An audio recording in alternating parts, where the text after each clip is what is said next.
Hello students, welcome to my channel Geeta maths classes. आज मैं आप सभी को इस वीडियो में क्लास 10th का चैप्टर नंबर 4 क्वाड्रेटिक इक्वेशंस की इंट्रोडक्शन करवाने जा रही हूं। तो सबसे पहले मैं आपको क्वाड्रेटिक इक्वेशन का क्या मीनिंग होता है वो क्लियर करती हूं।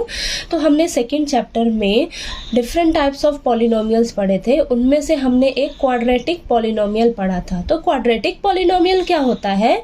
जिसमें वेरिएबल की हाईएस्ट पावर 2 होती है। ठीक है, अगर आपके वेरिएबल की हाईएस्ट पावर 2 होती है तो हमारा वो क्या होता है? Quadratic polynomial. ठीक है, तो क्वाड्रेटिक पॉलिनोमियल की स्टैंडर्ड फॉर्म पता है क्या होती है? ax² + bx + c। ठीक है, अगर हम इसे 0 के इक्वल रख दें, अगर हम ax² + bx + c को 0 के इक्वल रख देते हैं तो ये हमारी क्या बन जाती है? Quadratic equation. ठीक है, यानी कि क्वाड्रेटिक इक्वेशन क्या होती है? वो पॉलिनोमियल इक्वेशन जिसमें कि हाईएस्ट डिग्री क्या होती है? 2 होती है। ठीक है, हाईएस्ट डिग्री 2 होती है तो वो हमारी क्वाड्रेटिक इक्वेशन होती है। ठीक है, जब हम क्वाड्रेटिक पॉलिनोमियल को 0 के इक्वल इक्वेट कर देते हैं तो ये हमारी क्या बन जाती है? Standard form of quadratic equation. ठीक है, और यहाँ पर हमारा a b c जो है वो क्या होते हैं? रियल नंबर्स, और a जो है वो कभी भी 0 के इक्वल नहीं होता है। ठीक है, देखिए अगर आपका a जो है वो अगर 0 हो जाएगा तो ये तो आपकी ये वाली पूरी टर्म 0 बन जाएगी ना। अगर 0 हो जाएगा तो आपके पास सिर्फ यही बचेगा, यानी कि आपका जो हाईएस्ट डिग्री 2 है वो तो खत्म हो जाएगा। अगर हाईएस्ट डिग्री 2 रहेगा ही नहीं तो आपकी ये क्वाड्रेटिक इक्वेशन नहीं हो पाएगी। ठीक है, तो यानी कि आपका जो a है वो कभी भी 0 नहीं होना चाहिए। ठीक है, अब यहाँ पर आपकी जो स्टैंडर्ड फॉर्म है क्वाड्रेटिक इक्वेशन की, इसमें ये जो x² का जो कोफिशिएंट है a क्या है आपका? x² का कोफिशिएंट, और ये जो x का कोफिशिएंट क्या है? b। ये जो b है ये क्या है आपका? x का कोफिशिएंट। ठीक है, और ये जो c है आपका ये क्या है? Constant term. ठीक है, ये क्लियर हुआ आपको? यहाँ पर मैंने कुछ एग्जांपल्स लिखे हैं क्वाड्रेटिक इक्वेशन के। ठीक है, तो ये देखिए आप 2x² + x - 300 = 0। नेक्स्ट है 5x² - x = 0। यहाँ पर कांस्टेंट टर्म नहीं है तो कोई बात नहीं, ये आपका क्वाड्रेटिक इक्वेशन ही है। बस आपके पास हाईएस्ट डिग्री वाला टर्म रहना चाहिए। देखिए हाईएस्ट डिग्री 2 है तो ये वाली टर्म आपकी रहनी चाहिए। अब यहाँ पर देखिए थर्ड एग्जांपल में x² - 16।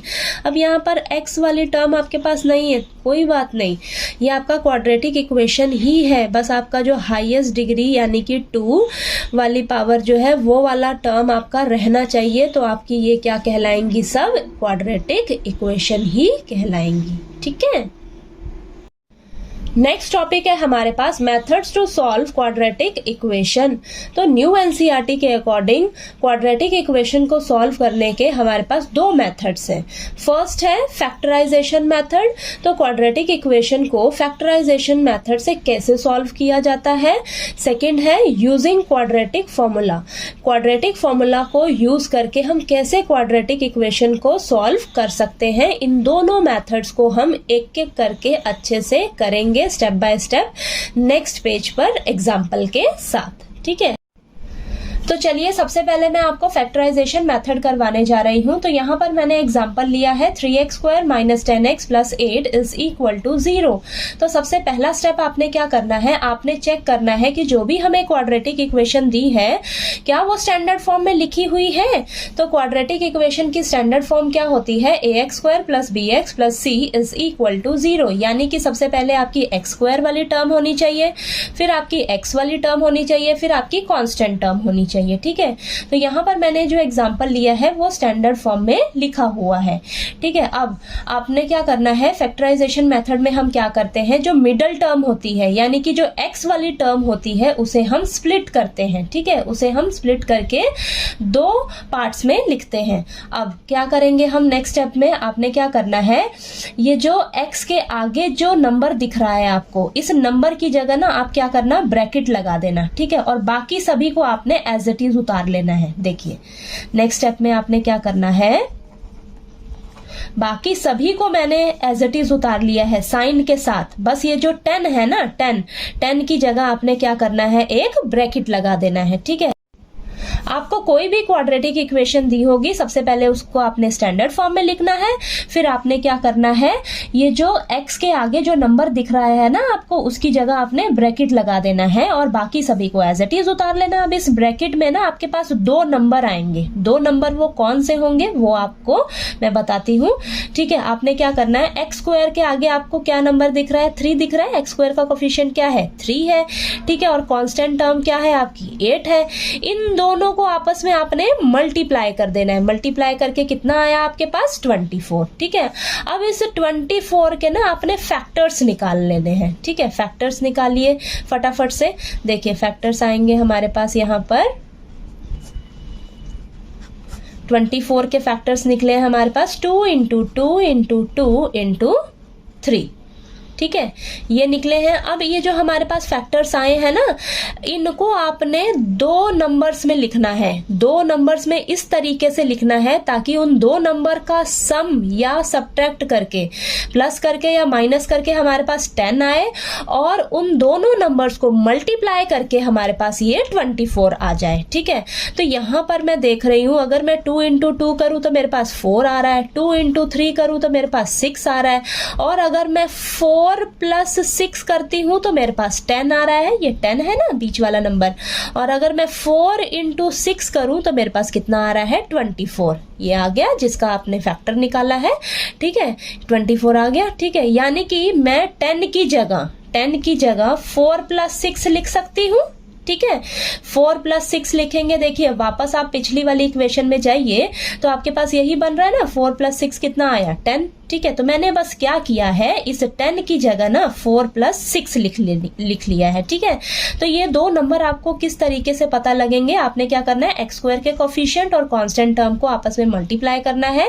तो जो आपके पास नंबर आएगा उसके आपने फैक्टर्स निकालने हैं। जो आपके पास फैक्टर्स आए उनमें से आपने वो 2 नंबर ढूंढने हैं। उन 2 नंबर्स को प्लस या माइनस करने पर आपका ये बीच वाला नंबर आना चाहिए, और उन 2 नंबर्स को मल्टीप्लाई करने पर आपके ये जो 24 आया, यानी कि जो आपके जो पड़ोसी हैं उनको जो आपने मल्टीप्लाई करके जो नंबर निकाला है वो नंबर आपके पास आना चाहिए उन 2 नंबर्स को मल्टीप्लाई करने पर। ठीक है, और यहाँ पर प्लस ही होगा। कैसे, देखिए आपका जो कांस्टेंट नंबर है, कांस्टेंट टर्म है, उसका साइन क्या है, प्लस का है। तो आपके ये जो ब्रैकेट में जो 2 नंबर्स आएंगे ना वो आपस में प्लस होंगे। ठीक है, अगर आपका कांस्टेंट टर्म माइनस में होता ना तो ये जो बीच का जो नंबर आते हैं दोनों वो आपस में माइनस होते। ठीक है, ये एक छोटी सी ट्रिक है, उसको भी ध्यान रखना आप। ठीक है, तो अब यहाँ पर आपने क्या करना है, अब नेक्स्ट स्टेप में ध्यान से समझिए। यही वाला जो स्टेप है ना ये बहुत ही इंपॉर्टेंट स्टेप है, तो इसको आपने ध्यान से समझना है। और जैसे जैसे आप क्वेश्चंस करोगे ना तो आपको ये खुद समझ आ जाएगा कि आपने ये ब्रैकेट में कौन से 2 नंबर्स लेने हैं। ठीक है, तो अब नेक्स्ट स्टेप में आपने क्या करना है, 3x स्क्वायर। अब ये जो माइनस है, माइनस को आप अंदर मल्टीप्लाई करेंगे तो माइनस का 4 और x जो है वो एक बार इधर मल्टीप्लाई हो जाएगा, तो ये माइनस का 4x आ जाएगा। क्लियर हुआ।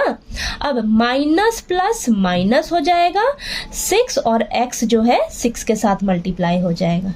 ठीक है, ये क्लियर हुआ, यानी कि इधर जो साइन होगा ये अंदर चला जाएगा और इधर से x जो है वो अंदर दोनों नंबर्स के साथ मल्टीप्लाई हो जाएगा। ठीक है, और ये प्लस का 8 इज इक्वल टू 0।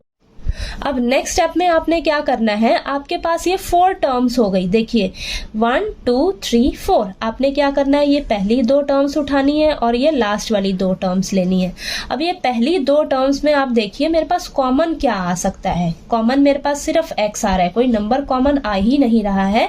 तो x कॉमन, अगर यहाँ से x बाहर लेंगे तो मेरे पास अंदर 3x बचेगा, माइनस का अगर मैं x बाहर ले रही हूँ इसका तो यहाँ पर 4 बचेगा। ठीक है, अब यहाँ पर देखिए आप क्या कॉमन ले सकते हो, यहाँ पर मैं कॉमन ले सकती हूँ, माइनस लेना पड़ेगा हमें। देखिए जो ब्रैकेट में है ना वही सेम चीज इधर ब्रैकेट में बनानी होगी। अब यहाँ पर अगर मैं माइनस का 2 बाहर लेती हूँ, माइनस का 2 बाहर लेती हूँ तो अंदर क्या बचेगा, मेरे पास 3x बचेगा, माइनस का 4 बचेगा इज इक्वल टू 0। यानी कि मेरे पास यहाँ जो ब्रैकेट में आया है वही सेम मेरा इधर भी ब्रैकेट में आना चाहिए। ठीक है, तो यहाँ पर देखिए जब मैं -2 बाहर लेती हूँ तो मेरा यही सेम 3x - 4 अंदर बच रहा है। ठीक है, अब हम क्या करेंगे, अब ये देखिए ये पूरी क्या हो गई आपके पास, ये पूरी एक टर्म कहलाएगी। अब इस पूरी में से आप क्या करिए, 3x - 4 को बाहर ले लीजिए कॉमन, क्योंकि इसमें भी है और इसमें भी है। ठीक है, ये दो टर्म्स हैं आपके पास, सॉरी ये दो टर्म्स हैं आपकी, तो दोनों टर्म्स में आपके पास क्या कॉमन आ रहा है, 3x - 4 यहाँ पर भी है, 3x - 4 यहाँ पर भी है, तो वो मैंने कॉमन बाहर निकाल लिया। जैसे ही मैं कॉमन निकालूंगी बाहर तो मेरे पास यहाँ क्या बचेगा, x बचेगा, और यहाँ से क्या बचेगा, -2 बचेगा। ठीक है, ये क्लियर हुआ आपको। अब नेक्स्ट स्टेप में हम क्या करेंगे, इन्हें एक एक करके 0 के इक्वल रख लेंगे। देखिए 3x - 4 इज इक्वल टू 0 और x - 2 इज इक्वल टू 0। अब यहाँ पर हमारे पास x की दो वैल्यूज निकल जाएंगी, तो यहाँ पर देखिए 3x is equal to minus का 4 है, इधर जाकर 4 प्लस का 4 हो जाएगा, x इज इक्वल टू 4/3। तो x का वैल्यू कितना आ गया, 4/3, और यहाँ से x की वैल्यू कितनी आ गई, -2 है, इधर जाके प्लस का 2 हो जाएगा, x की वैल्यू कितनी आ गई, 2 आ गई। ठीक है, तो यानी कि हमारे पास क्वाड्रेटिक इक्वेशन में x की दो वैल्यूज निकलती हैं। तो यहाँ पर एक वैल्यू आई है हमारे पास 4/3 और दूसरी वैल्यू आई है हमारे पास 2।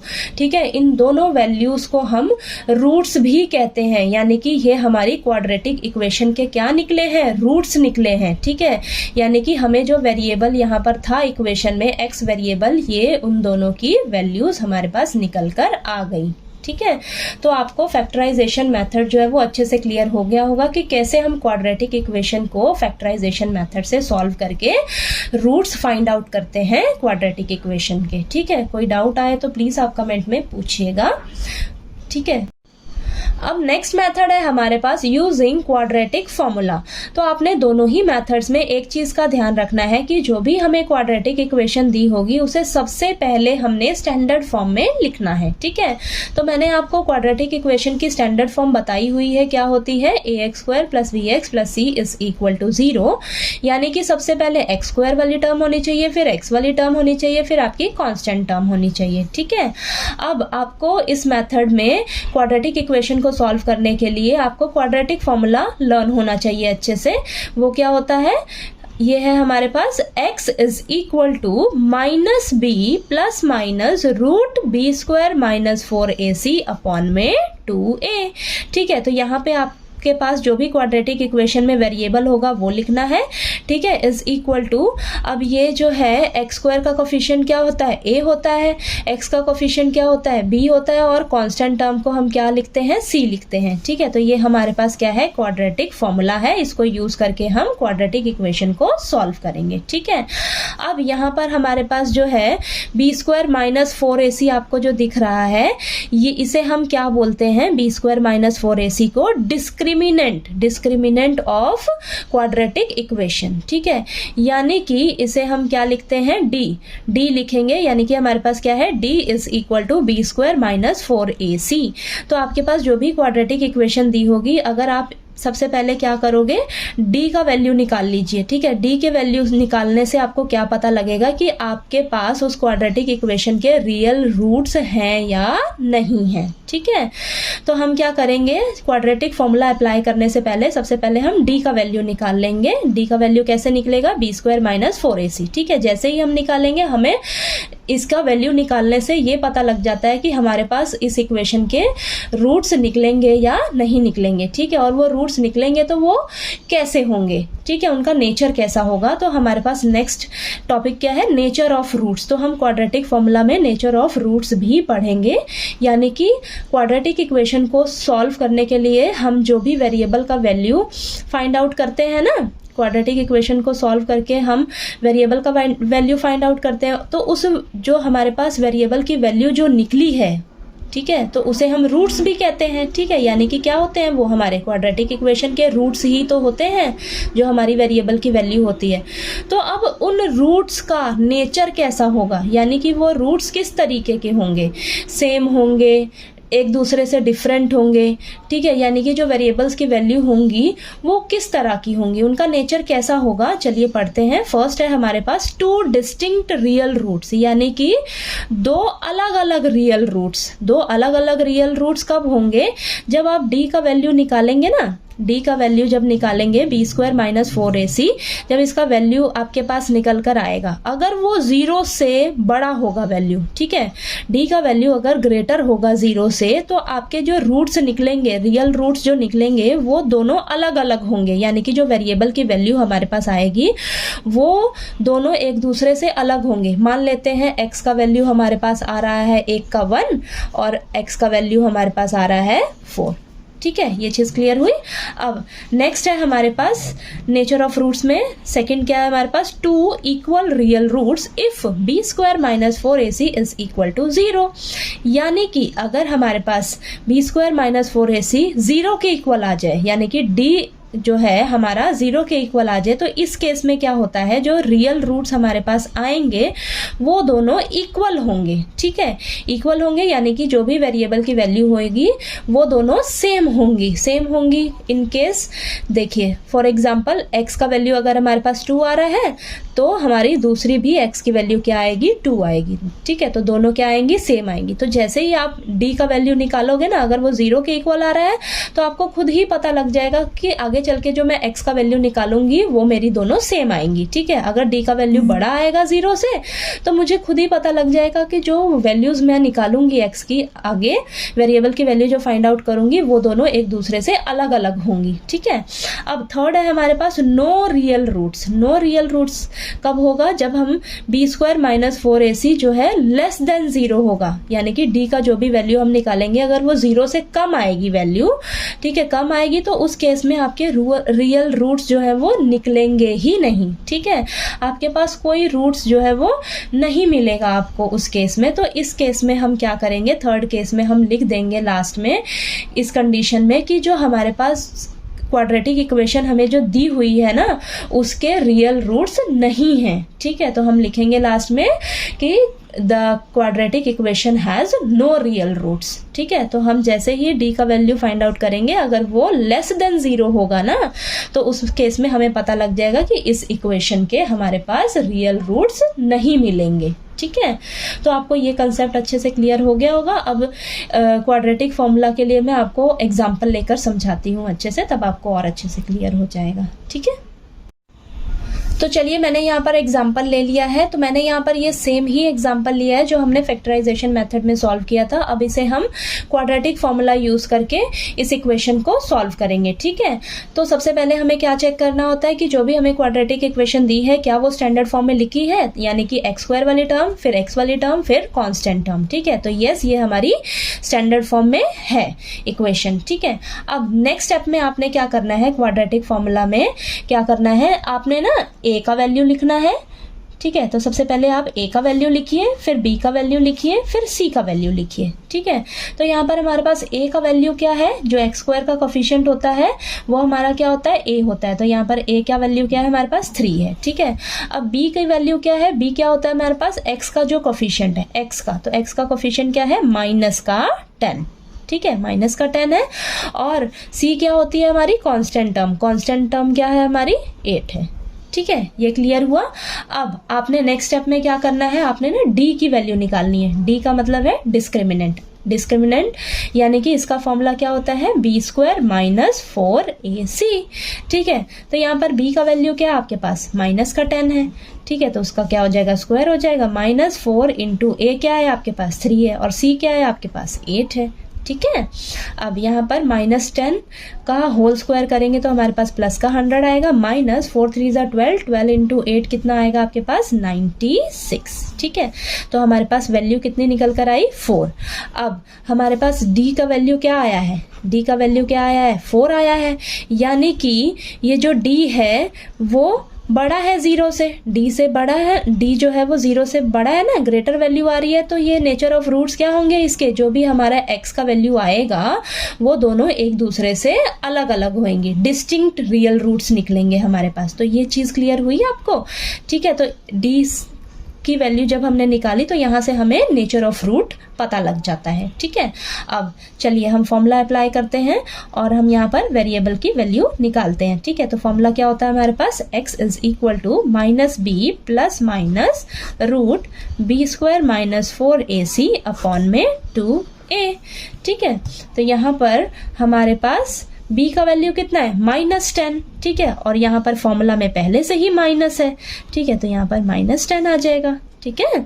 साइन का आपने बहुत अच्छे से ध्यान देना है, ठीक है। और यहाँ पर b का वैल्यू क्या है, माइनस का 10 का होल स्क्वायर हो जाएगा, -4 इंटू a कितना है 3 इंटू c कितना है 8, ठीक है, अपॉन में 2 इंटू 3, ठीक है। a का वैल्यू 3 है ना।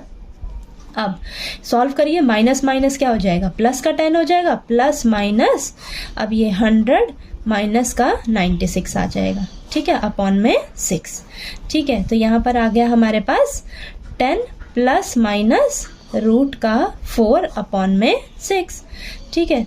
तो यहाँ आ जाएगा हमारे पास 10 प्लस माइनस 4 का रूट क्या होगा हमारे पास 2 अपॉन में 6, ठीक है। तो यहाँ पर आएगा हमारे पास, क्या करेंगे हम, यहाँ पर एक बार प्लस है और एक बार माइनस है, ठीक है। तो ये हम क्या करेंगे, x की वैल्यू एक बार 10 प्लस 2 डिवाइडेड बाय 6 लेंगे, ठीक है। तो यहाँ पर क्या आएगा हमारे पास सॉल्व करके 12 अपॉन 6 यानी कि कितना आया हमारे पास 2 आएगा सॉल्व करके, ठीक है। तो यहाँ पर हमारे पास आया x की वैल्यू 2 आई, ठीक है। एक बार हमने प्लस करके लिया और एक बार हम क्या करेंगे, x is equal to 10 minus का 2 अपॉन में 6 यानी कि 8 अपॉन 6 कैंसिल होके हमारे पास आएगा 4 अपॉन 3, ठीक है।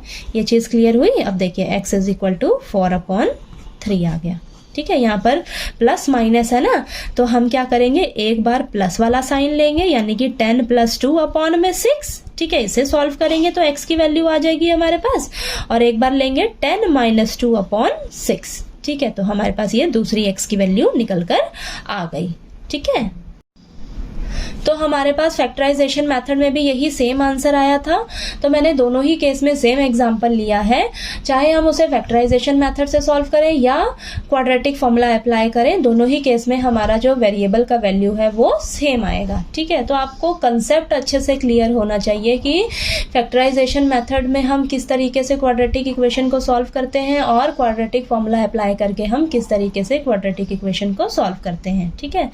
तो आपको दोनों ही मेथड अच्छे से क्लियर हो गए होंगे मेरी वीडियो से। अगर फिर भी कोई डाउट आए आपको कहीं तो प्लीज़ आप कमेंट करके पूछिएगा, और अगर मेरा वीडियो अच्छा लगे तो प्लीज़ लाइक कीजिए, शेयर कीजिए और ज़्यादा से ज़्यादा सब्सक्राइब कीजिए मेरे चैनल को, ठीक है। Thank you so much.